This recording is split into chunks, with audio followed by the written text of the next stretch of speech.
বিএনপির যুগ্ম মহাসচিব শহীদউদ্দিন চৌধুরী অ্যানি বলেছেন, তারেক রহমানের নেতৃত্বে দেশ গড়ার চ্যালেঞ্জ হাতে নিয়েছি। অ্যানি বলেছেন, তারেক রহমান সাহেব জিয়ার স্বপ্ন লালন করে, খালেদা জিয়ার আপোষহীন স্টাইলে কাজটা করার চিন্তা করেন।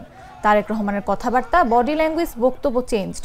সুতরাং আগের রাজনীতি চলবে না, 17 বছরের ট্রেন্ড চলবে না, নতুনভাবে মানুষকে আশ্বস্ত করতে হবে। তারেক রহমান একটা নতুন রাজনীতি উপহার দিবেন, নতুন একটা সমাজ ব্যবস্থা উপহার দেবেন। শুক্রবার দুপুরে লক্ষ্মীপুরের রামগতি উপজেলা ও পৌরসভা বিএনপির দ্বিবার্ষিক সম্মেলনে তিনি কথা বলেন। আলেকজান্ডার মডেল পাইলট সরকারি উচ্চ বিদ্যালয় মাঠে এ সম্মেলন আয়োজন করা হয়।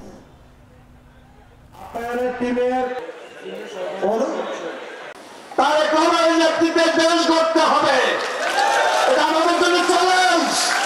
এই চ্যালেঞ্জ আমরা গ্রহণ করেছি, এই চ্যালেঞ্জ আমরা গ্রহণ করবো আজকে এই সম্মেলনের মধ্য দিয়ে। এটা আমাদের অঙ্গীকার, এটা আমাদের প্রত্যয়। রাজনীতি করি,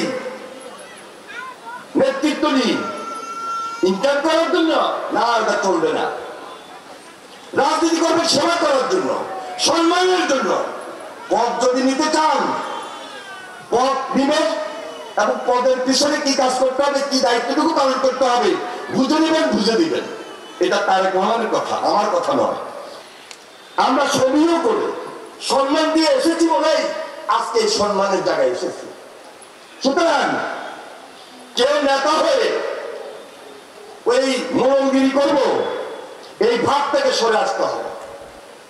কারণ দেশ গড়ার চ্যালেঞ্জ আমরা হাতে নিয়েছি তারেক রহমানের নেতৃত্বে। বান্ডেল থাকলে প্রতি সেনমানিতে টাকা বাঁচবে। বিকাশ সেনমানি বান্ডেল কিনে জিতুন প্রতি লেনদেনে।